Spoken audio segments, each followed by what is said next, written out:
When you're lost in the darkness, look for the pod. Specifically, the Prestige TV podcast on the Ringer Podcast Network, where we're breaking down every new episode of HBO's The Last of Us. On Sunday nights, grab your battery and join Van Lathan and Charles Holmes for an instant reaction to the latest episode. Then head back to the QZ on Tuesdays for a deep dive with Joanna Robinson and Mallory Rubin. From character arcs to video game adaptation choices, story themes to needle drops, we'll parse every inch of this cordyceps-coated universe. Watch out for mouth tendrils and follow along on Spotify or wherever you get your podcasts. This episode is brought to you by Reese's Peanut Butter Cups. All right, it's official. I think I've discovered the ultimate coupling of all time. Like any good relationship, they really balance each other out. One is super sweet, and the other, well, they can be a little nutty sometimes. It is, of course, Reese's Peanut Butter Cups, the perfect combination of peanut butter and chocolate. So perfect, some would call it true love. Find Reese's now at a store near you. This episode is brought to you by Visible. Maybe you've already let your New Year's resolution slip. We all have, but you can still make a 2 year's resolution with Visible. Right now, you can get a one-line wireless plan from Visible for just $20 per month for 24 months. 24 months is basically 4 Bachelor seasons. That could be 4 engagements, 4 broken engagements. So many other couples we didn't see coming. It's really an eternity in Bachelor Nation. And that's unlimited 5G data powered by Verizon with no annual contracts. Switch now at Visible.com and use the code VISIBLE24. Don't miss out. Offer ends January 31st. New members only. Promotional rate with service on the Visible plan. For additional terms and network management practices, see Visible.com.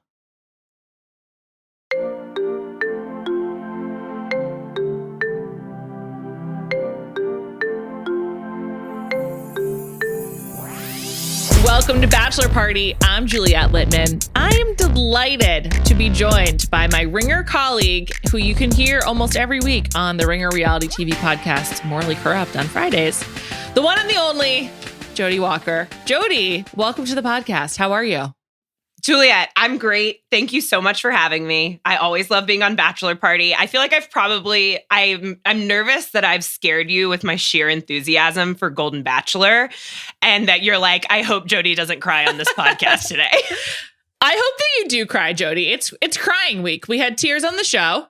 It's interesting. I'm really excited to talk about this with you because I know that you're really into Golden Bachelor. Of course, we will discuss Bachelor in Paradise as well.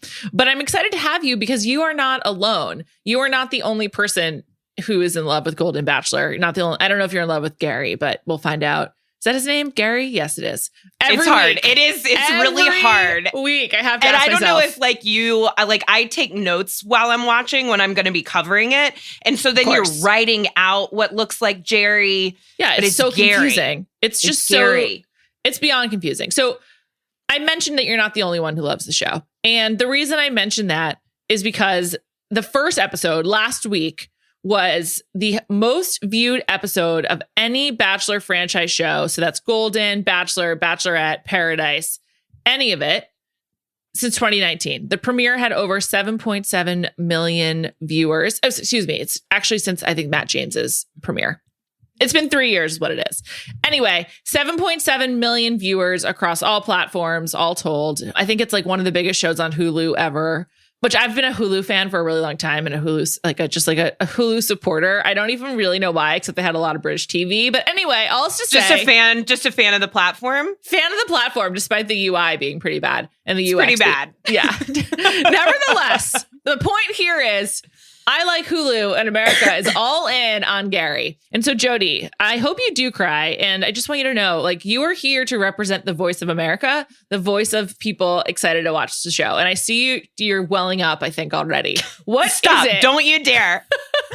I'm not the show that gets you. Like, I sent you a reel on Instagram this morning of another woman watching the show and like weeping. And like she wrote on the video, don't watch the show when you're on your period. And for sure. Because of the hormonal ramifications. What is it? Why are we all going crazy over this show?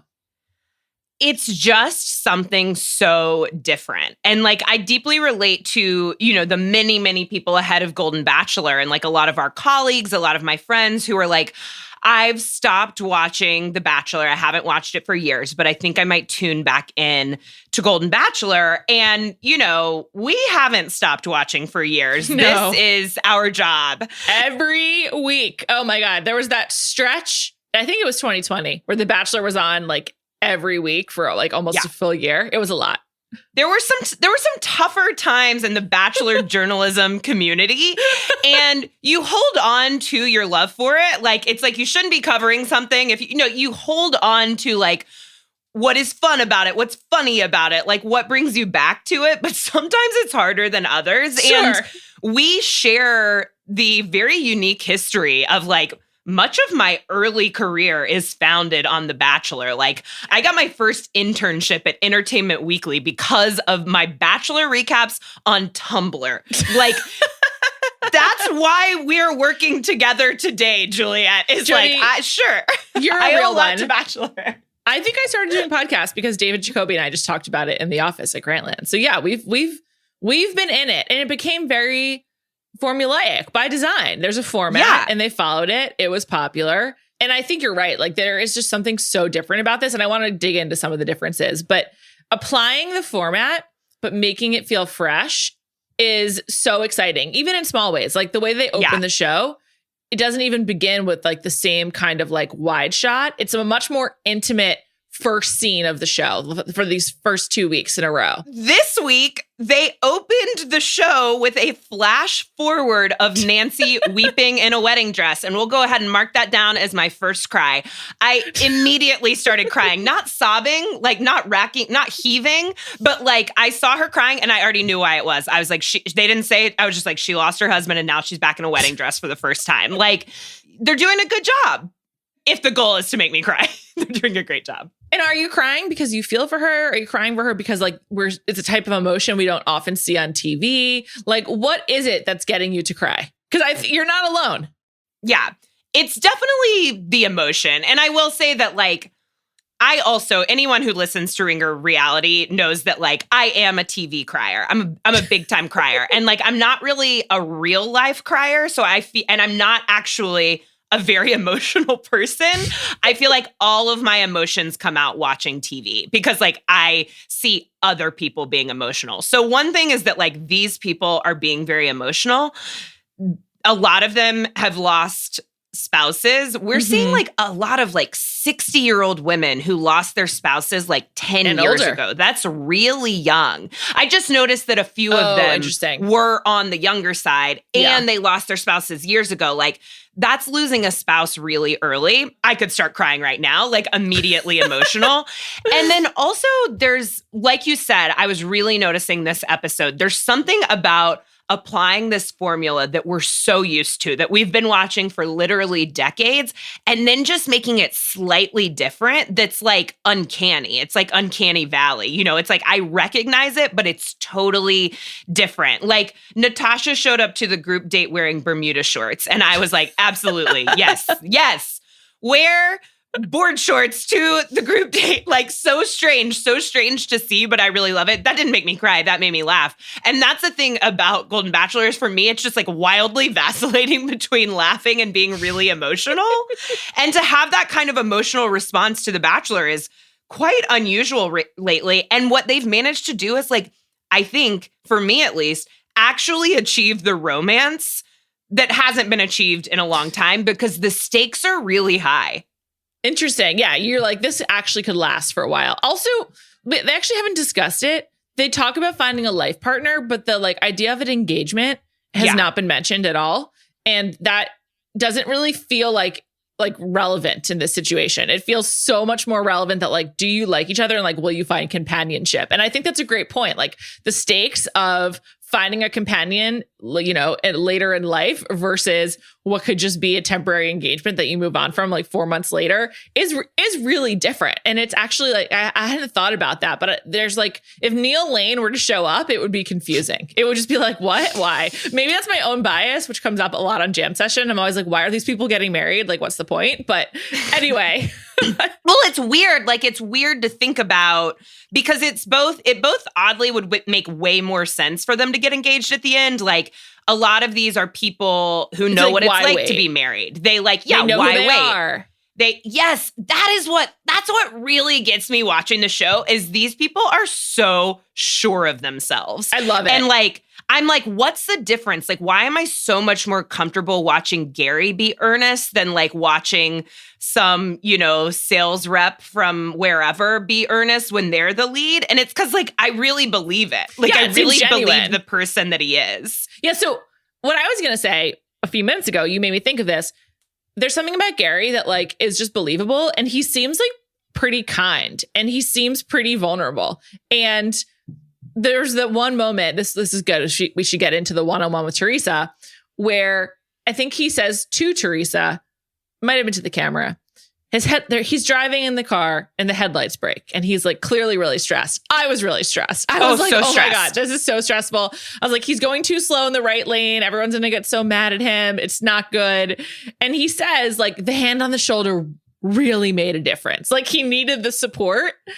And I believed it. And I was like, totally. With a younger bachelor couple or like a younger bachelor date, I'd be like, are you just saying that? Like, I don't know. Is that something that like Peter Weber would have responded to? Or I don't know, but it resonated. And I was like, yeah, that was a really stressful situation. And she was trying to like say he handled it really well. But the stakes of like a highway moment, like we've all been there. We've all been there with our parents, right? We're like, oh my God, my dad's really stressed about the car. Like, let me drive.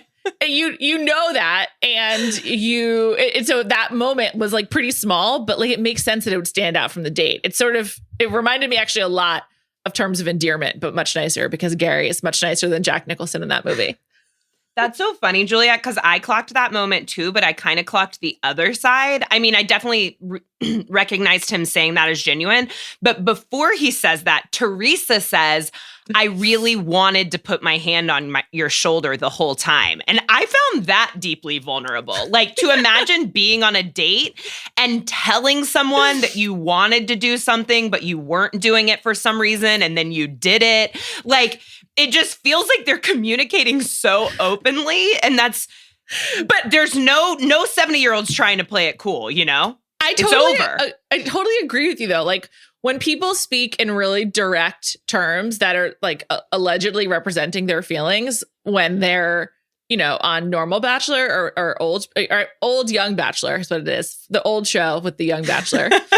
I'm like, this is ridiculous. This is not how people date. But I think one thing that's very moving about, I'm just like people, if you share how you're actually feeling, like, someone gets freaked out and someone backs off. But one thing that I think is like hopeful about this show is the direct communication. Yeah. And the point of The Bachelor and the Bachelor franchise is it's supposed to be fantasy and it's supposed to be something that like you can aspire to. And I think this actually feels like something worth aspiring to. Like there's hope for you, that there's hope for, just nice people finding each other. That's a big part of it. There's a real thread of niceness that runs through this that is actually pretty absent from reality TV. Two people who watch a ton of it, niceness is not something that usually plays, but it's working really well. And I think I think Gary really represents that. I will be crestfallen if we ever find out he's not nice, but I think he is. Like I get the impression he's like just a nice regular guy. He applied for the show. No one even put him up for it. I'm sure that he's done things wrong in his life because he hasn't been 70 forever. You know what I mean? Like that's like a big thing that keeps occurring to me throughout the show is like, these people have become this way, and we've talked about it every time I've come on the pod and we've talked about Golden Bachelor. We've talked about like how unusual it is to see this age group of people together on screen, and especially like in a realistic reality sort of way. And just watching the women interact. First of all, it is criminal that any of them are sleeping in bunk beds. I also know it's not necessary because they're often housing 30 people in this house that they're currently housing like 18 people in. They should not be sleeping in top bunks. I am not okay with that. Let's talk about Sandra. I know that Sandra's going to come on strong. I know that she's a dark horse right now because for someone who didn't have a big part of any of the dates, we got some really good Sandra sound bites this week. I was really glad that she got to be the voice of the bunk bed sleeping. Yeah. Like, thank you so much, television show. I love her attitude. I loved her talking about her knee replacement. And I love when she was like, how's this going to work? I don't like, we got 4 beds and no drawers. I just loved it. And she clearly has like a great command of self that is translating really well on camera. And I'm really enjoying her. Sandra, I jumped around. We should go back to Teresa, but I just got to say, Sandra and Ellen are my clear favorites personally right now. I think Ellen's going to win based on what I've seen. I think Ellen's going to win too. There has been a connection between them from the very beginning. When she got out of that car and said, we did it, Roberta, that was probably my first cry of the series. Probably mark that down. The Roberta-Ellen relationship is my favorite relationship of Bachelor. And it's so Absolutely. sad that Roberta has passed away. It's really sweet that they dedicated the season to her. But yeah, I mean, I love Ellen. I also love... I just love like her whole attitude. I love her accent. She's got to be a New Yorker who moved to Florida. I haven't looked that up, but I know. What is that? I got to know what that accent is. I totally agree about Sandra. For me, the like most dynamic personality award goes to Sandra and also Kathy. They are just always cutting up. Kathy is carrying the narration. Thank you, She's so funny.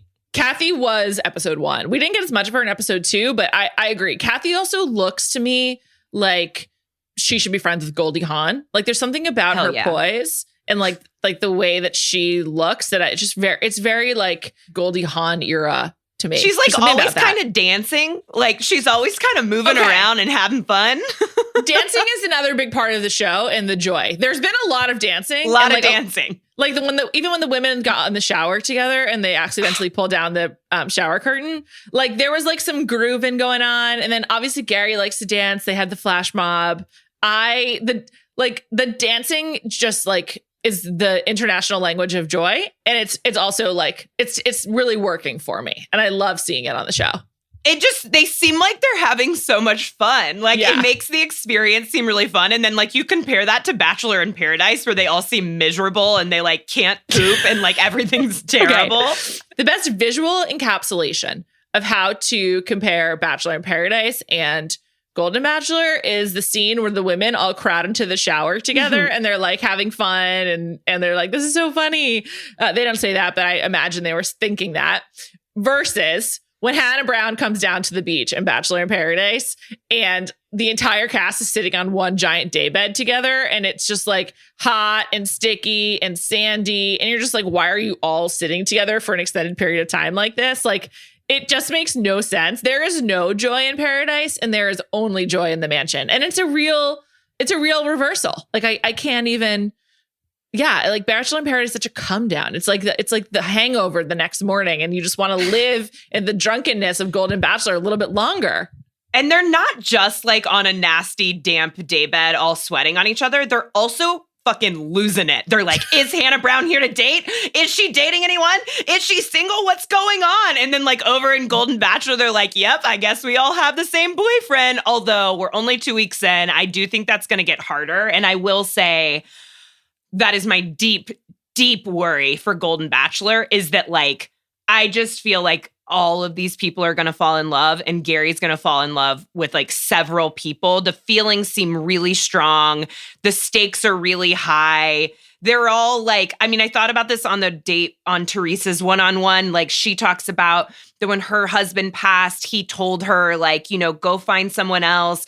I think Gary's wife said a similar thing. They're all like dating for 2, you know, like the stakes are just, there are like 4 people in every relationship. They're not all widowers, but we heard a lot about widowers this episode. That's my only critique. Is I'm like a little bit less with the sob stories. I understand you got to establish the stakes. It's working for you, Jodi. But for me, I'm just like, but I'm going to have to start like taking salt capsules if I don't stop crying a little less. I'm more worried about Gary than I am about the women. Yeah. I think the women will all be fine. But I think he seems like he's taking this really seriously. It also is like a big responsibility. He's the first Bachelor.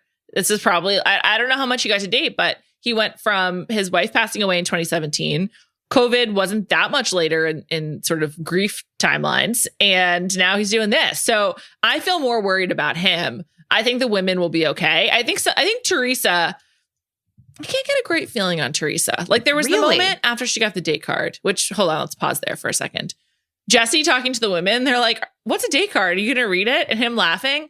I love when pure Jesse comes through. I love when we get the pure Jesse Palmer. And it's just like, he's like, no, I'm not. He's like, I've literally never had to explain this before. You seriously haven't watched the show? Yeah, seriously. And also, one other side note about Jesse. Bachelor is currently filming. Joey the Bachelor, his season's ongoing right now. Jesse's also in the midst of college football season. You know how The Cut has How I Do It diaries from like professional, successful women? I need a How I Do It from Jesse Palmer. Like, how does he do it? What is his schedule? I need to know it all. Anyway, that's my Jesse. Totally my Jesse agree. detour I actually for the week. was explaining to someone recently who was asking me, like, who's that? He'd never watched the show, about like the host of the show. I was like, oh, that's Jesse Palmer. He's newer. Like, he's a newer host. And then I was like, he also does this and he also does this. And he has 8 jobs. Yeah. He's got those Beyonce hours in a day. I love that man and his green eyes. Who's going to be a dad in January, which, by the way, is also well-timed because there's no filming in January. Okay, great. I'm sure he planned that. Anyway, back to Teresa. So I can't get a great feel for her. When she got the card and she was like, I guess I have to go change for my date. I was like, is she being facetious or is that genuine? Oh, I mean, I'm hook, line, and sinker for this show. So for me, everything is genuine. But I found it genuine because when she and Gary are together, that they seem really similar, like they're both kind of corny and like really intimate. Like they have this like very intimate demeanor around them. Like the whole time they were sort of like soft talking. It's sort of like, yes, like whispering to each other and like everything is a declaration of intent and emotion. And I mean, I don't want that. That seems terrible. But like for these two people, it seems to really fit for them. Yeah, there's something, I feel like she relates better to Gary than she does to the women. I feel like with the women, maybe so. And maybe she's just not comfortable in the group. I don't know. I think I have a bias because I find her wardrobe off-putting. I feel like she dresses like a 31-year-old J. Crew model or something like that. Which I love it. I think she's so cute in those little shorts. Yeah, it looks good. But I guess I just also find it confusing. Like, I don't know, like Natasha's style makes a lot more sense to me with her Bermuda shorts. Well, also a style icon. Yes. Teresa is not a style icon like Natasha, but she definitely Natasha's an icon. Natasha's an icon. The post-credit scene where she was like, do it in chairs was incredible. Thank you. I think if Golden Bachelor is going to continue, they should hire Natasha because that's what she is, right? Yeah, she's like a pro aging coach. So I just really felt like she wasn't just joking around like get us chairs. She was like standing up for her people. Like she was like, there's chair yoga, there's chair, all this other stuff. Like she was pointing out all the things you can do in chairs. I loved it. I bet she had something to say about the bunk beds too. I just think Natasha needs a permanent presence on the show. Natasha, and I was actually should have a shocked podcast. to see her go so early. Yeah, I was surprised too. She should have a podcast. Maybe we'll get her on this one. Another part of the one-on-one with Teresa, they played "Don't Stop Believin'." I know it was the song for the flash mob, so they like danced to it. But like, Jodi, name the last time a truly popular song was on any Bachelor show. Oh man, I really didn't think about that. It's because it doesn't happen. There is not another example. Like they shelled out for the rights to "Don't Stop Believin'" and to play it on this show, and they were like, damn it, Gary, you will seed this into the conversation.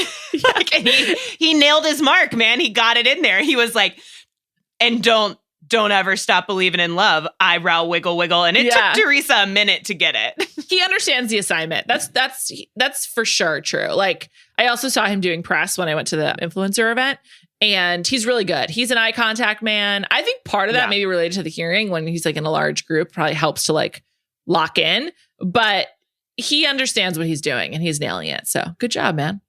He's a great lead. Like he's just really, he's got his, I was going to say he's got his wits about him. I maintain that I'm very worried about Gary and the emotional toll this is going to take on him. He is a deep feeler. He's just a deep feeler, which I appreciate. Yeah. Let's talk about the group date. I don't know this man's last name. To me, he will always be Franco de Moncatina, the photographer of The Bachelor, who reminds me of someone who could have been in the Lizzie McGuire movie, which is a great movie. For sure. Franco is back for a photo shoot. It's a series of thruples, essentially. Gary and a bunch of different women in different costumes. They had the bridal costume. They had like the biker costume. They had the 70s costume. I couldn't make it out despite watching many times. Who was the woman who said, I'm not running, I'm not running, I'm not running to get her costume? It was a blonde, I believe. So many blondes. I don't know, because I was more focused on April in the front, absolutely sprinting to go get whatever costume she wanted. The fact that April is still here is that's a shock as well. I thought she would be going home. I mean, she did give Gary a sort of like slow motion lap dance this week. So, and he's admittedly a sexual man. He's just he's out here calling women sexy. I think that he and Teresa were like pretty ready to take it to Pound Town at the end of their date. We don't know if they didn't, Jodi. We don't know that they didn't. It's just like, you hear about this like in retirement homes that or I mean, that I would say that's hear about it? I don't know a lot about this. I don't know a lot about it. Like older people are just getting busy, because it's kind of like once. Yeah, why not? It's like you're retired. You know what you want. You're single again, and there's like extremely in general more women than there. So that's what I feel like you hear about in retirement homes is like this is a pretty popular dynamic or a pretty common dynamic that it's like one dude with like 6 girlfriends. And honestly, I'd be fine if that was how this ended because I think there are a couple contenders. Yeah, sure. Just all it's kind of like commune living if you live in a retirement community. It sounds great. I mean, they're all like looking for companionship and they all really like each other too. I do wonder how the car got home. Like, does Gary drive? I mean, I guess it was broken. So they get a tow because the headlights are down. I don't even know. But like, do they go their separate ways? Do they ride home together? I'd love to know about that. They probably go their separate ways because I guess they separate them because they live in different places. But let me tell you what, if I ever find out that production tampered with those headlights to create that stressful event, I will burn this franchise to the ground. I feel like that's illegal. Like, I think if they were to do that, it would like be a crime. I mean, I don't know. Maybe I'm wrong, but that just seems as if they wouldn't just be like, yeah, here's a car. We think it works. Also, like, you kind of need a mechanic for that. Do you think they have someone on staff who can like know how to like unwire a car so the lights don't work? I guarantee you that I could wire headlights to make them not work. I absolutely could not. Can you fix a flat tire? I just genuinely think if I tried hard enough, I could. Do I know how to fix a flat tire? No. But I'm pretty handy and I'm good with tools. Okay, fair enough. I'm not handy and I'm not good with tools. Back to the group date. So Franco de Monco de Tina shows up for these book covers. I gotta say, it was a tough date for Leslie. I found her quite irritating. Tell me more. I was wondering about this because I think my net feeling on Leslie at the end of the episode was good, but I was a little unsure at times. Leslie was the one who was upset that Natasha took her outfit. Leslie wanted to be like the flower woman, but Leslie looked great in her biker jacket, which she referred to as 80s. And I'm like, is that 80s? I don't know. It's something. Excuse me. Yes, she called it 80s. My bad. Yeah. I was just like, I don't think that's 80s, but that's fine. She still looked good. I just felt like she was like, she's attention seeking in some ways. I think that also the elephant in the room is that she's like incredibly beautiful. Like she is just so stunning. And so I feel it's not an elephant in the room. Gary was like, you're the sexiest woman I've ever seen. I mean, she might be the sexiest woman that I've ever seen as well. She's like really beautiful. And that's why when he said it wasn't even gross because it's like very obvious what he means, which is that like she exudes sexuality. It like has to be addressed that she's so beautiful. And so I understand why he said it, but I don't know. I just feel like her personality, I didn't like how she was like annoyed by that. Although I guess then she did say like, I get mad about something and then I move on. So perhaps that's mature. I don't know. Just it was also like she was explaining it to us because she was like, I get to be annoyed about this. Like she true. Just kind of, she's like, it's okay for me to be annoyed and move past it. I was like, yeah, you're right. She was validating her own feelings, but I was just like, it was a lot of like therapy in action, which on the one hand I admire, but on the other is sort of harshing the vibe of this television show. I think it's just going to take a few weeks to know with her because unfortunately there is, and she says this to Gary when he's like, what do you say to men when they say you're the sexiest person I've ever seen, which that probably happens to you a lot. And she's like, she's like, I want you to know that, like, yes, that is a part of me. I am the most gorgeous woman you've ever seen. But there is a much bigger part of me that is, like, very sensitive and very sincere. And when you hear someone describe themselves in that way, it's kind of hard to buy it. It's like, if you're not getting that I'm sincere, then maybe I'm not. But maybe I think she probably really is. She's given a number of very sincere toasts. Giving toast seems to be one of her things. That's a good point. And she did ultimately toast to Social Security, which was very funny. That was really that was very funny. I liked that as well. You're right. Maybe I'm just being hard on her. I just feel like she's a little too picture perfect. I hope he does not pick her. It would be like choosing, like moving to Beverly Hills and like choosing like the most Beverly Hills person possible. It's I find myself really like not wanting him to choose one of the 60-year-olds, you know, and it's just like on regular Bachelor, like you don't want them to choose like just the most physically stunning person because you want to believe that that is not the currency of the world. And then you watch Love is Blind and you're like, yes, love is not blind. In fact, it is in fact very visual, and it's not Leslie's fault that she just happens to be so gorgeous. It's like, I need her to also have a wonderful personality. Is that so much to ask? I know. And that's why I think she does. Some of the other women are like, just kind of like more fun. Like, I think the zany women is what I'm responding to because I just like find it entertaining. And on that note, we must mention Kris Jenner, whose name I don't actually know. It's Susan. I finally had to learn it because I kept calling her Kris Jenner in my notes. I was like, what is her name? Susan. Kris Jenner is the most confident person I've ever encountered in my life. Kris Jenner being like, Teresa, pipe down. I've been doing hair for 30 years, 35 years was so funny. Also on the group date, she just like owned her look. She always seems like she's having a great time. At Gary's birthday party, cocktail party, whatever, she jumped out of the cake. She came out of a cake. She's like never not in a flapper dress. She's like always in like full sequins and fringe. It's amazing. And so, you know, the show says she's a wedding officiant. I guess her real vocation is hairdresser.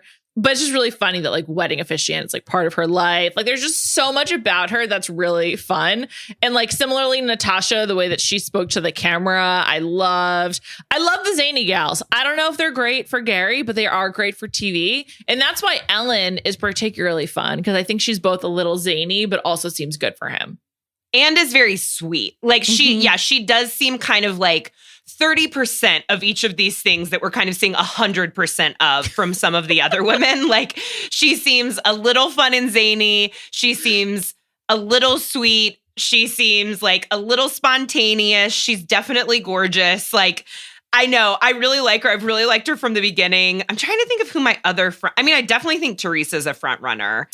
I think Nancy is too, but I'm partially saying that because I picked her preseason to win. But you know, the Nancy, we got to talk about the Nancy, which I touched on in the beginning. They did a flash forward to Nancy on the group date. She ends up with a wedding dress, which she seems to think is like going to be fine. And then when she actually gets in the wedding dress, she just gets really emotional and she realizes she hasn't been in a wedding dress since her wedding day to her husband, who seemed to pass away very young. I think she said it had been like 10 or 12 years and she's only 60. And she kind of talks about how like they're happy memories. Like it's good to think back to that day, but it's also hard. She's just having like a lot of emotions. And of course, Gary handles it beautifully. He notices she's emotional. He gets them through the photo shoot and then talks to her about it later and relates to the feelings. He tells her a story about how one time he was walking past a bakery and he just smelled cinnamon and started crying because he thought about his wife and how she used to bake cinnamon rolls. There was something about, like, they do not have as an electric a connection, I feel like, as he does with many of the other women. And then he gives her the group date rose. And I was kind of like, Gary, is this a sympathy rose? Or not a sympathy rose, but like, is it a sympathy I want to reassure you, Rose? Or is Gary a caretaker? And he's like, oh, I see a problem I can solve. But I don't know enough about him yet I don't have enough evidence to say one way or the other. But that was a nice thing to do. I think it also kind of indicates that like he doesn't take the roses that seriously. Like, as long as you stick around, he's just sort of like, it's fine. So while Leslie's little heart is like absolutely breaking in the background, it's like, yeah, he doesn't take these roses that seriously, but the women do. They seriously do. She was so upset. That's another reason. She's just a little too regular Bachelor for me, Leslie. I think that's my problem. Is like, she's too familiar as an archetype in this type of setting. And so I don't find her fun. I had that feeling, and this isn't totally fair because she was barely on the episode, but I had that feeling about Faith, who got the first impression rose. And then, you know, the curse of the first impression rose is that they feel like they've given you assurance early on. And so then you don't get to go on the group date. You don't get a lot of time because you already got that assurance. And she is immediately floundering. Like, I also did not like how she made it seem like all the other women were like just always putting on makeup and like didn't like very that dolled at all. up. And also, first of all, it was like kind of judgmental. And second of all, that's not true. Like, there actually is like a pretty wide variance of like style and aesthetic and personality. So like, I think she was like trying to like say to Gary, or to the camera, I guess this was to the camera, where she was like, no, she said it to Gary. When she was like, I drink from the trough. And I'm like, do you maybe just get a cup? Do you have to do that? There's no reason to. I think that is unhygienic. I think that you should not do that. Yeah. And so she was like trying to make her seem, I feel like she was trying to make her seem like a real like down home, like farm woman. It was pick me energy for sure. And also I feel like she thought he would be into that for some reason. I don't know why she thinks that. And then I don't know if he was, because what she calls the other women fancy. She's like, I'm here with all these fancy. And I kind of think Gary likes a fancy woman. Like, I think he's trying to go to Italy. Fancy woman. Yeah. Him and Teresa, they're going to learn Italian and then go to Italy. And it sounds great. But he does. I mean, Faith could very well be a good match, but like, she's definitely not in her best element right now. Yeah. I don't love it. I mean, hard to love a guitar player in any Bachelor setting, you know? I will say that's the most I've ever loved a guitar player, was her playing in the premiere. Yeah, and it's gotta be. She was like the best at it of everyone who's like, you know, there's Aaron B. who played the keyboard. There's Jade who played his guitar at every possible chance. Like, just not great. She did it okay. And I still am like, nah. That's not it for me. I don't know. I Faith and Leslie I'm having a hard time with, but basically everyone else I like. I really do. And so we just got to talk about the cocktail party real quick. We've barely talked about Paradise, which is fine. We'll get to it as well. We'll get to it. It's there. This episode is brought to you by Visible. Maybe you've already let your New Year's resolution slip. We all have, but you can still make a 2 year's resolution with Visible. Right now, you can get a one-line wireless plan from Visible for just $20 per month for 24 months. 24 months is basically 4 Bachelor seasons. That could be 4 engagements, 4 broken engagements, so many other couples we didn't see coming. It's really an eternity in Bachelor Nation. And that's unlimited 5G data powered by Verizon with no annual contracts. Switch now at Visible.com and use the code Visible24. Don't miss out. Offer ends January 31st. New members only. Promotional rate with service on the Visible plan. For additional terms and network management practices, see Visible.com. This episode is brought to you by eBay Authenticity Guarantee. eBay knows that when it comes to jewelry, authenticity is the real gem. When you see the blue check mark that says Authenticity Guarantee, it means your next piece will be carefully inspired by jewelry experts and will always be worth its weight in gold. Whether you're looking to make a statement or build the perfect everyday look, eBay is making sure you get the real deal. With eBay Authenticity Guarantee, you can trust that jaw-dropping piece will always arrive jaw-droppingly real. Ensure your next purchase is the real deal. Visit ebay.com for terms. The cocktail party for Gary's birthday, in which Kris Jenner jumped out of the cake. One probably instantly iconic. I don't know. We were texting about this. Like, there's a lot of great stuff happening on reality TV right now. It's a Hall of Fame season from Lisa Barlow on The Real Housewives of Salt Lake City. I mean, I'm back in on Southern Charm so hard. Like, it's just great things are happening. And then we get not Kris Jenner, jumping out of this cake. And it's an instantly iconic moment. I'll never forget it. I absolutely loved it. This cocktail birthday party is also representative of this thing that we're talking about, where it's like, it's the same but different. Like, all the same steps are there, but everything's happening in the daytime. Like, and also like Teresa's one-on-one, like they went to dinner and that was it. It was like no trucking it to a personal concert, no fireworks. Like we got to get these people to bed. And like, I just hope Gary's getting enough rest because that they're all getting enough rest. Cause even when he pulled up to the house the next day for his surprise birthday party, I was like, oh my gosh, has he got enough time off? Like he's used to retirement, you know? Yeah. But yeah, they didn't make any mention of it. It wasn't like, and today we're going to have a pool party. They just had a daytime party. And then they went to the rose ceremony. Gary did roll up. He was wearing, I think, a yellow shirt. He looked good. I want to note his style because Callie and I gave the stylist, Carrie, a ton of shit over Rachel Recchia. And we just thought she looked so bad. I still think she looked poorly styled, but I think there was a lot of factors there. For all that Rachel Recchia looked bad, I feel like Gary looks great. This is exactly how the Golden Bachelor should dress, which is like the same, but different. It's like someone put this on you, but like in the world, like I could imagine him wearing all of this stuff. And it's like a little bit, it's like veering towards Jesse Palmer style, but it's still appropriate for Gary. I think they've really nailed it. Like it looks great. It's an elevated 70-year-old. Like they're not putting him in bomber jackets or something. Like he's not like trying to wear whatever is most fashionable. But like that shirt for the birthday party was like, it was like lightly fashion forward, but it looked, it looked good on appropriate. him. Yeah, appropriate. Yeah, it was good. Anything else from the cocktail party that really stood out to you? I'm trying to think of who else. Well, just, our girl Ellen, he gives her a printed photo from the photo shoot. And as far as we know, she's the only person that he did that for. And she talks about how special that made her feel. Oh, I definitely cried when she said this. Like she talked about how special that made her feel and that she hasn't felt special in a really long time. And that it can be hard at this stage in life for like to feel special, for someone to make you feel special. And I was like, I want Gary to make her feel special for the rest of her life. I do feel emotional with you recounting that. I do think there's a lot of ageism in the world, and I hope this works on combating it, honestly. I do. And I have felt, I must have said this earlier, like when I'm getting really emotional about it, I try to check myself. Like I don't want it to sound demeaning that I'm just like, crying at these older people. It's just, there is something about it that's so new to me and that like takes me off guard, and hearing her really openly say something like that.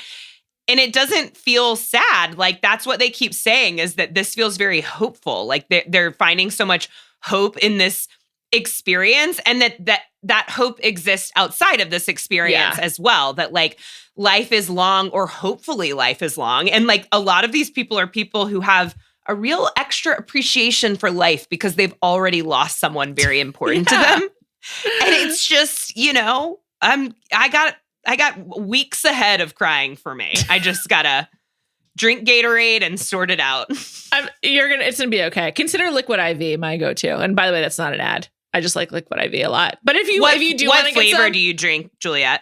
If I'm going for the caffeine one, the energy one, I go with yuzu pineapple. Okay. And if I'm going for hydration, I go with tropical punch. Oh, I've never had tropical punch. It's really good. I'm obsessed with Liquid IV. We said farewell to 3 ladies. I had to go back and figure out like who it was. It was hard to tell. But the 3 who went home were Jeannie, Natasha, and Peggy. No, Peggy went home last week or this week. No, Peggy went home this week. Yes. Because I actually thought she went home last week, and we didn't see a lick of her in this episode. And then when they were at the cocktail party or at the rose ceremony, I was like, oh, there's Peggy. Yeah. She's done. Bye. Yeah. We'll miss you, Natasha, but I feel like we'll hear from her again. Oh, I hope so. I really stand by that. I think the show needs to hire her. I agree. I totally agree.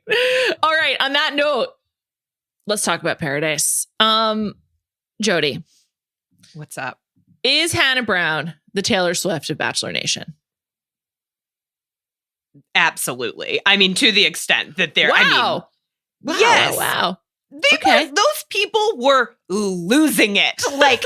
Like I think Brayden should know that his time with Kat is doomed simply by the way she reacted to Hannah Brown. I was like, can this all start happening? Like maybe she was like, I've been watching you from across the bar and I would like to invite you into this couple that I'm already in. She was like more attracted to Brayden because Brayden allegedly got Hannah Brown's attention. I mean, yeah. And it's weird because like, she's not a success story of the franchise, you know, like she just created one of the best seasons of all time. And she's very decorated. She won Dancing with the Stars and Special Forces. So she is absolutely tripped out with hardware. Yeah, she's weirdly got that great. Ball.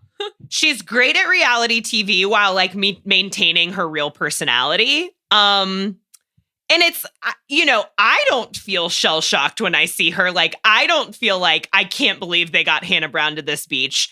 But clearly people involved in the franchise do. So there was a great quote. I forget who said it when referring to Hannah. They were like, Hannah looks so good. And then talking about her hair and like, and I bet it's real. I loved it. I know it's all real. Yeah. And it is. And it is. It looked really good. I have an anti-Hannah bias. I think there's a lot of reasons to be anti-Hannah. She's done some problematic things with some insufficient apologies. But I'm going to be honest. I think I'm just jealous. She got to date and hook up with Tyler. So twice, 2 different rounds. I know when I was watching her, I was like, man, remember that? What was TMZ their little group moment? called? No, What? their little quarantine group. The quarantine crew. It wasn't that. Remember the quarantine crew when they were just all living in that like ranch house in Florida together? It was just like, what a time. I'm positive they didn't hook up that time.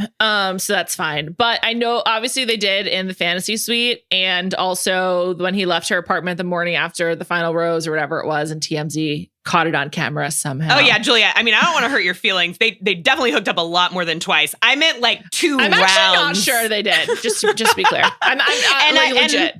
And you've done the work. And I know that you would have done the work to figure it out. And I haven't. Mine's just instincts. So I feel I need to be honest about that. There's many logical reasons, rational reasons to dislike Hannah. Well, I mean, I don't even know if it's logical or rational, but for me, it's that I'm jealous. But I also dislike her. And one thing I had forgotten about Hannah, much like Taylor Swift or even a Beyonce, you so associate them with a moment and a feeling that their content has brought to you. Like that's sort of the point of music. That you kind of forget what they're like as a person sometimes. And then they talk. And I felt this way at both Beyonce concerts and when I watched Taylor Swift videos at her concerts. I haven't been. And I'm like, yeah, just go back to singing. With Hannah, it's pretty similar. I'm like, yeah, you should not be offering prepared remarks of any kind. And so when she like was leading them in the game around the bonfire, I was like, oh, right. Hannah's still really bad at talking. And that's fine. She's not good at like orating. She doesn't need to be. She got other skills. But it was like a real blast from the past from like she couldn't give a toast. And I loved it. That was funny. That was probably the highlight of the episode, was remembering the good times of Hannah Brown not being able to give a toast. I completely disagree. I find her like, I like listening to her talk, and I actually feel like because she's messy. Yeah, because she's messy. And like, we'll get to this, but you know, have prompted us with some controversial opinions to have about Bachelor in Paradise, and this episode specifically. I liked this weird truth fire thing. And like, okay. I think that might be controversial. Here's why you liked it, Jodi. It's very Love Island. And Bachelor in Paradise is just moving towards mimicking Love Island. Because in Love Island, like, there's not a host. Well, there is, but it's Maya Jama. She's very rarely there. But like the center of life, you know, for some, it's the kitchen. On Love Island, it's the fire pit. And so like they get these texts on their phones that they have to carry around. They can only use to like take pictures and communicate with producers. And it's like, Islanders, gather around the fire pit for a game of truth or dare. Or it's like, Islanders, gather around the fire pit immediately. And then someone else gets a text and it's like, Islanders, you'll be playing a game of Never Have I Ever or whatever. And they just do these really simple games around the fire pit. And that is exactly what they did tonight on Bachelor in Paradise. And yeah, it works. It's a good ploy. I liked the idea. It's also definitely not original on Love Island. I don't want to like give them any props for like inventing a campfire and like burying your soul. But yeah, it's like based on the fact they had like fake Casa Amor last season and now they did this, I'm just like, okay, so they're just really taking some cues from this more entertaining show, which probably got, its idea from The Bachelor too. It's again, I said so many music metaphors for me this week, but it's like music, it's all derivative. Totally. And that's exactly what I was thinking while watching The Fire. Why did it work for you? You're totally right. Like that. And I had this thought of like, yeah, let's get some more games in here. Like, let's get some more structure in here. They're like constantly playing games in Love Island. It's great. And that is Love Island-esque, but also just this specifically was like, there was truth telling happen. And for some reason they were telling the truth. That's what I couldn't figure out. And like, that actually was, I think, the Hannah Brown of it all. They were like, we so deeply respect this woman. Yeah, like she is our authority figure. You have to tell the truth to Taylor Swift. And so like, I couldn't believe how they were just answering the questions that she was asking, but I was glad because like, it gave me information that I needed and it should have given them information that they needed. Like when Brayden hears Kat say, yeah, I'm having a great time with Brayden. This is so fun. And Hannah's like, but is there anyone else you're waiting for? And she's like, well, I mean, I'm interested in seeing Tanner. Brayden needs to clock that. Like, Brayden needs to know that. And Kat wasn't telling him. And I don't say that in defense of Brayden. I say that in preparation to be so annoyed with Brayden next week. It's like, yeah, bud, other people are coming. And she's been telling you for a while she doesn't like you that much. Like, he's so all over her. And she's like, please don't touch me. Something about Kat I really like in this, like, I love how uptight she is. I find it fascinating when people are that uptight. And I'm just kind of into it. I like that Kat being uptight is being played for like, sort of like humor. I mentioned this last week and not as like a villain. Like, yes, she's going to get into drama, but I like her a lot more when she's like kind of like just an uptight kind of pariah. I'm not sure the group loves her yet, but I'm enjoying her on TV and I like her a lot more on Paradise than I did on Zach's season. But I mean, basically everyone sucked on Zach's season, so it's fine. You mentioned this. I asked you to come prepared with some controversial takes and I would like to get into them because I have some that I'd like to share. As the creator of this game, I'd like to go first.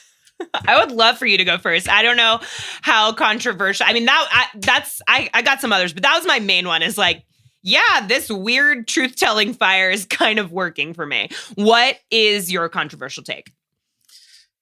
I like Will, and I like him being at the center of the drama.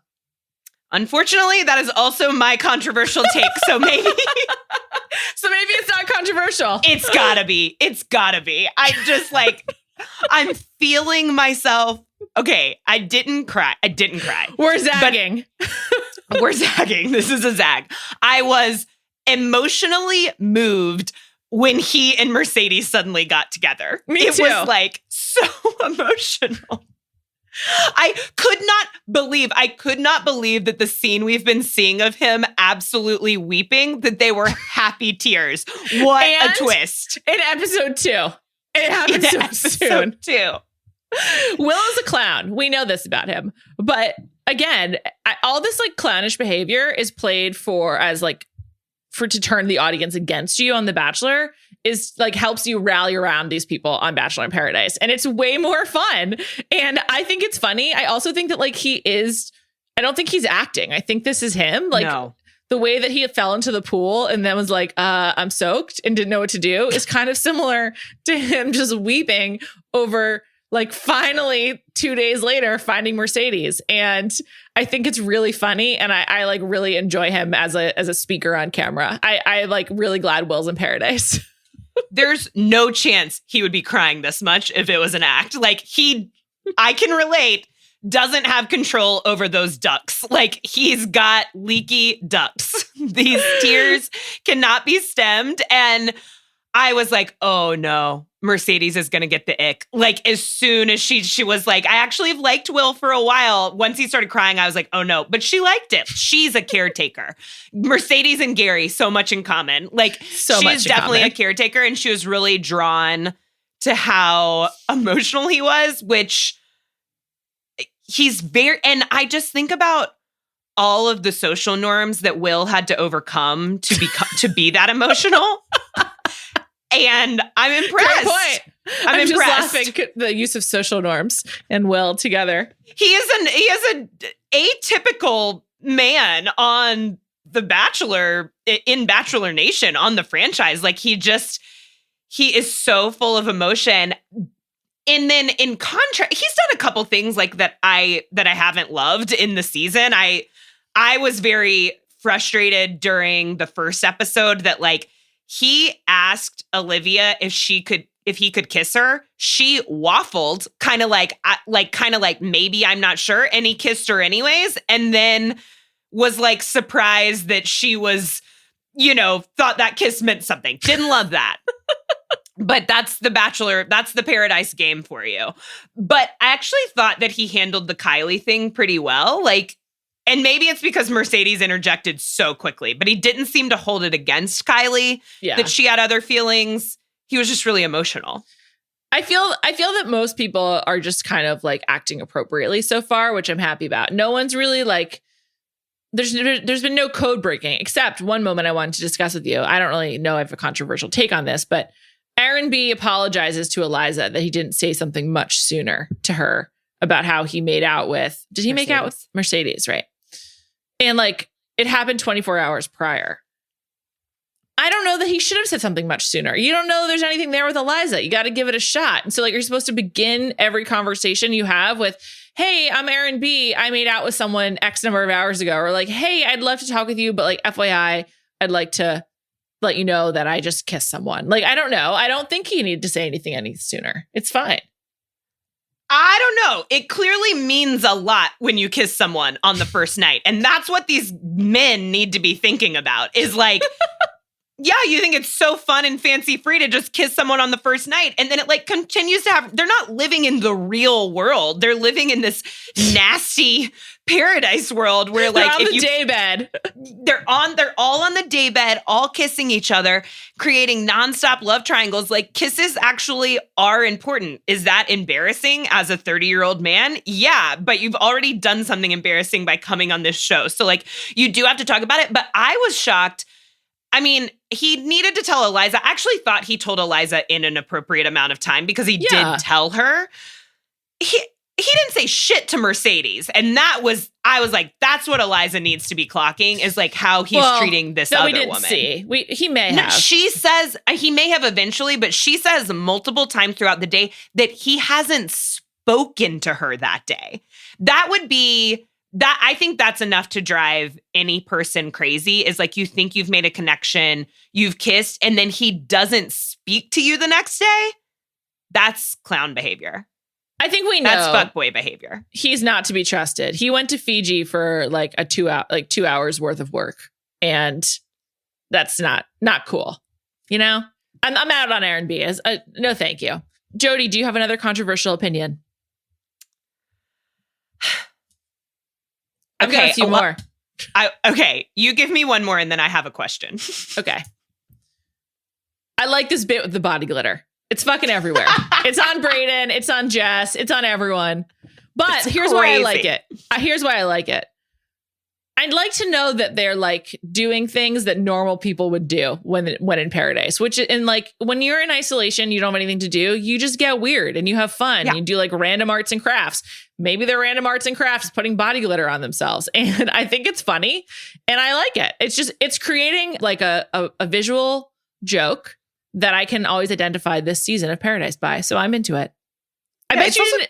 It's creating quite a glare. You probably didn't expect my takes to be so positive. Rarely am I so positive with my controversial opinions. That's why they're hot. They're hot, positive takes.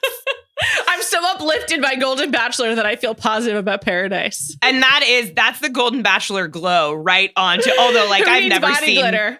That body glitter you're seeing, body glitter. The body glitter you're seeing is actually the Golden Bachelor glow. It's just Gary's shine. Although I have never seen a more startling transition than last week when they dedicated the Golden Bachelor to Roberta. And then immediately transitioned to Bachelor in Paradise. I was like, this is upsetting to me. I understand why they're on the same night. They're owning the night. Also, I think the strike really threw things off for their fall schedule. I get it. The dissonance is extreme.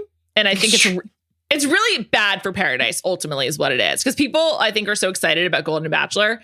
Also, the length is so wonderful. And then you have another 2 hours to go of Bachelor in Paradise, which just doesn't have the same warmth and like excitement to it. It's really bad. It's like bad in comparison. So this week, I didn't watch exactly live. I watched Bachelor in Paradise first, and then I watched Golden Bachelor. And that was a pretty nice experience. I think that would probably be worse for Golden Bachelor because people wouldn't make it to the show. But we have to. We're so tired. We gotta go to bed early. But it does. This is a net negative for Bachelor in Paradise. I do really hope though this Golden Bachelor experience. First of all, I hope the ratings remain strong, and I hope this encourages the Bachelor franchise to make other changes, even production ones. Like I was saying, like change the formula up a little bit. It's probably harder to make that show week to week, so I understand why they don't. But having like essentially the Bachelor version of like a cold open, which is like a small moment that you're not expecting, that's a flash forward, or put the blooper at the top instead of at the end. Like let's mix it up a little bit. It's really working because I was thinking about this like. I really like the hour of Golden Bachelor, and I do not need 2 hours of Bachelor in Paradise. I could see them doing an hour of real time, which would be 90 minutes, like an hour and a half of TV, like which is what Survivor is this season. Yeah, I was really noticing in this episode, and I mean, this is always happening, but I was just thinking about it. Like, it's no wonder that more relationships come out of Bachelor in Paradise because they're just sitting around talking, like they're actually getting to know one another. And there were so many scenes of just because they've all coupled off really quickly. Like, and so these little couples just in the pool talking, on the daybed talking. And it's hard to make TV out of that, which is why I was like, yeah, more games. Like, I'm actually learning something from this game. Again, that's what Love Island does, what The Challenge does, what Survivor does. You need to have activities if that's what your show is. But the problem, I think, is that making the show is like fixed. There's not if you're doing less hours of the TV show, you can't really you can't spend less money in production. The show is a certain amount of time. It has to be 10 weeks. Like if you want people to buy into the fantasy of it, like it kind of like is like a problem for ABC because they can't save money on the cost of making Bachelor by like going down to an hour. So I don't really actually know how they fix this. It actually becomes like an expensive problem because then you have another hour to fill. So I don't know. I don't know that we're going to get a shorter show, but they really should at least go down to 90 minutes. 2 hours is just too long. I'm sorry. In this attention economy, it's really too long. If they cut it down to 90 minutes and they get a bigger audience, then because of it, then there's there's the financial change. Great point. I have one more, maybe not controversial take, but it's definitely a take. I'll up body glitter, maybe a hot take.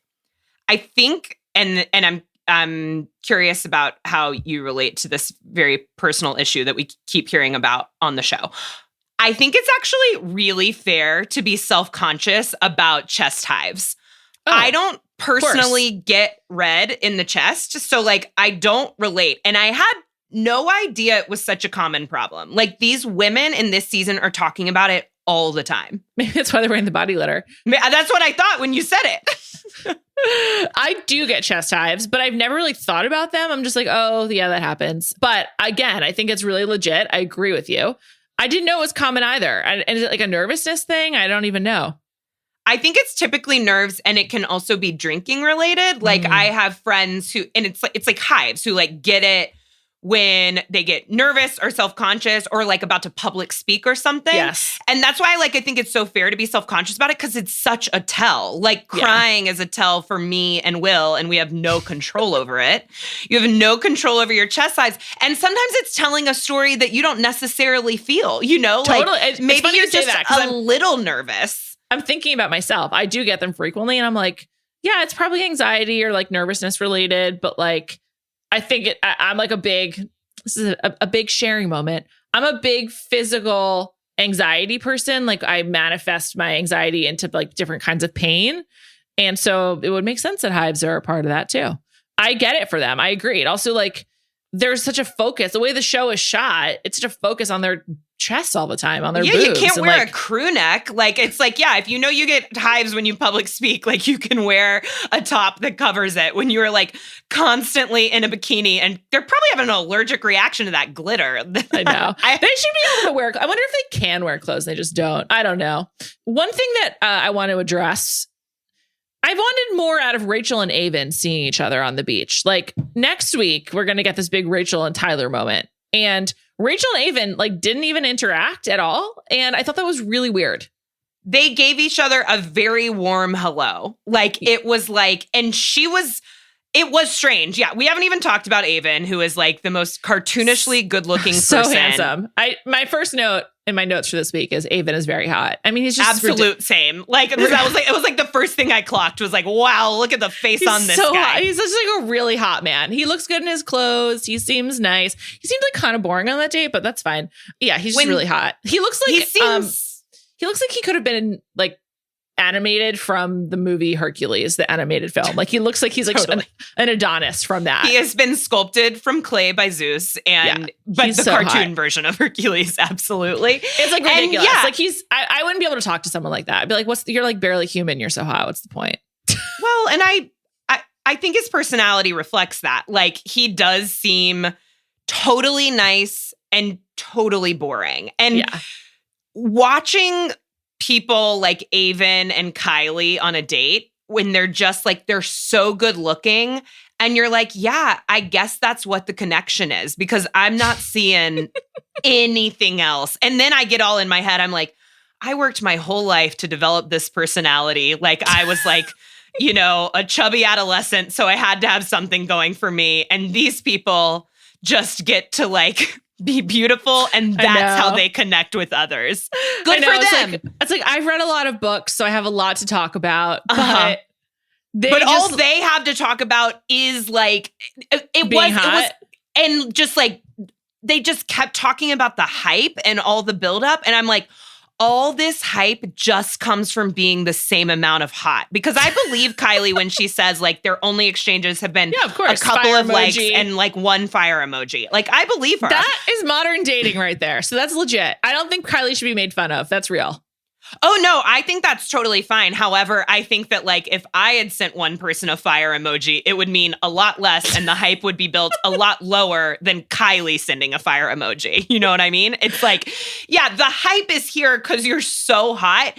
And then I was like, it's not living up to the hype. This date is so boring. They're not. But no, I was wrong. They had a great time. Oh my gosh. Avon's never used a wine key in his life. Avon trying to open. To be fair, they're hard. If you don't have a lot of experience, they're hard. I love a wine key. So much like Hannah Brown, I'm also an asker of introspective questions. I have like a lot of conversation topics. And one I've been asking recently is like, despite knowing that you're an adult, you've been an adult for years. What is something that still always makes you feel really adult? Like when you do it, you're like, I'm so grown up. And for me, one is using a wine key. Interesting. It's actually so easy once you do it and are comfortable with it. Avon's clearly never done it in his life. I'm not even sure he's like opened a bottle of wine. He doesn't strike me as a wine guy. He was yanking on that champagne cork like so hard. It was uncomfortable. It was weird. And that she did not make one single ounce of fun of him while he was fiddling around with that wine key for like 10 straight minutes. Too soon, Jodi. There's tons of hype. There was so much hype. And they lived up to it. They were just as hot as the other one thought. I'm so happy for them. I'm happy for them too. It really worked out. This week we said goodbye to Kat, Brooklyn, and Greer. 3 people that I'm very glad they're gone. They were bringing nothing. They're not fun. They're like, they have too much attitude. I hope this is the end of Greer for good on Bachelor television shows. She brings nothing except a lot of cutout clothing. And I'm just not into it.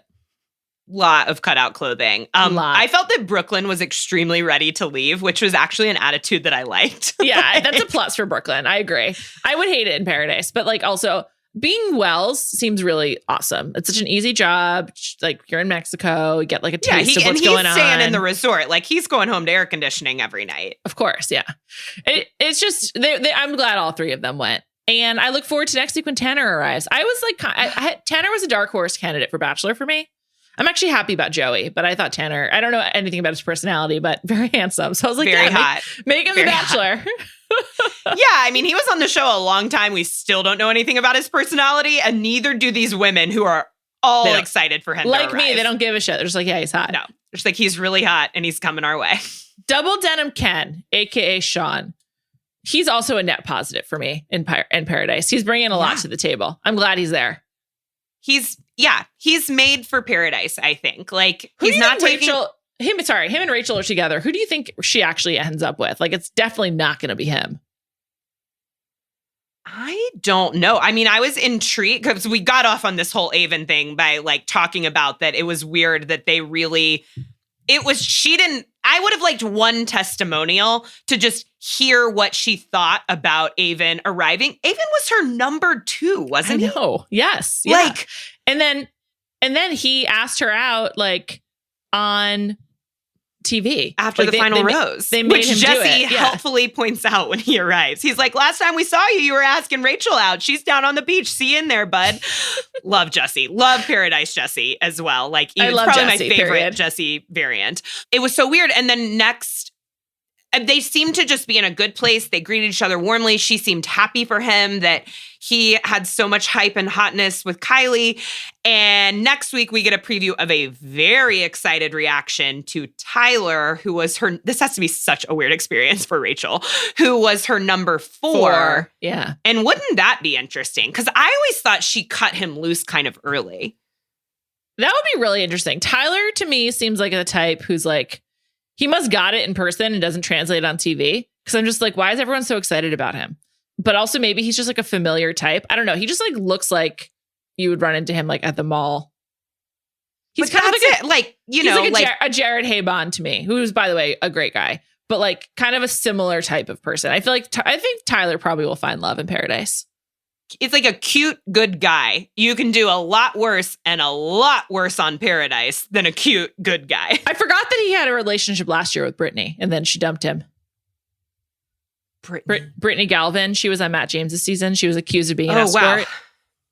Yes. I forgot about that until this very moment. So many strings. So much has happened. I don't know. I can't tell what Rachel's type is. I think Even Rachel's like type is like a four. bulky guy. Tino and Brayden kind of look alike to me, like similar stature. And so I think that's kind of like what she goes for. But she hasn't gone for Brayden. But she said she was attracted to him when she came so down. So maybe Tanner gets there. Kat snags Tanner. Rachel ditches Double Denim Ken. Goes for Brayden. Hot Paradise commodity. No thanks. One more person who we haven't discussed. Blake Moynes, who's with Jess. What a come up for Blake. Blake is like had a personality transplant or something. He's like quiet and demure. Very calm. He's very calm. He like, buzzed that hair off, calmed right down. Giving everyone advice. He's no longer obsessed with dicks, as far as I can tell. Like, remember how he did like all of like the dick art twice, basically? Yeah. Yes, I do. Sort of. Yeah. Part of my a part of my brain reserves that. Like, who knows what I'm not remembering because I can remember that. I too remember it. Yeah. Okay. I like one thing about Blake, and it's that he has a real job, a really interesting job that he's held on to. I'm not sure it's a real job, but that's fine. So I have a friend who like works in nature. I say he works for Big Nature, and he recently told me he was working with like Blake had come into his realm. So okay, fair enough. I don't know. I don't know what he does. Like, I think it used to be a realer job. Like, he was a park ranger, and now he like has his own thing. But it's still animal and Big Nature related. I don't know why. I would like some mention of the fact that Blake is 10 years older than Jess. How are we not talking? Jess is 23 and Blake is 33. I can't believe that is a to me, huge age discrepancy. What's more shocking to me is that Blake is 33. Like, I can't believe that. Blake is the same age as Travis Kelce and Taylor Swift. And like, he seems so much younger. I disagree. I mean, I just feel like I've known him for so long. Well, that's true. I feel like, and I feel like he should be aging double with all these seasons that he's gone on. Like 33 makes sense for me. And I mean, Jess was young when she was on. Yeah, really young. Is it Zach's She was 22 on Zach's season. Yeah. Yeah. And like Zach was young. Like, so it sort of made sense, but 22 is so young to be like, I'm going to get married on a reality TV show. I'm like, what are they talking about? Nature? glitter. Yeah, I don't know that Blake is not like us, Jodi. He's not been practicing his whole life to have a good personality to be able on a podcast. He's too hot. Yeah, I don't even find Blake that hot. He's certainly not an Avon, but he is like conventionally handsome, symmetrical face, in good shape, loves to do jokes about dicks. I don't know. Like, that's what we're working with here. Everything a girl's looking for. Yeah, just loves his humor. But he has not been humorous. Like he's on a downer or something. Like he has seemed sort of down. Yeah. I'm like, does he hate his life? Like, what's going on here? I don't know. I find it weird, but one thing I like about doing this podcast is it talks me into things. Like, I feel like I've just talked myself into Bachelor in Paradise, which like, I'm like, you know what? It's a downer after Golden Bachelor, but actually I'm okay with it. This was a fun conversation. Thanks, Jodi. I'm so glad you had a good time. I did as well. I mean, that's the thing about Paradise is it's 2 hours. It's too much, but talking about it is fun because there's a lot to sink your teeth into. Yeah, it's fun. Thank you to our producer, Jade Whaley. Thank you to Jodi. Jodi and I will be back next Thursday night. And on Monday, Callie and I will be back to talk about Love is Blind, of course. Thanks so much for listening. Have a great weekend.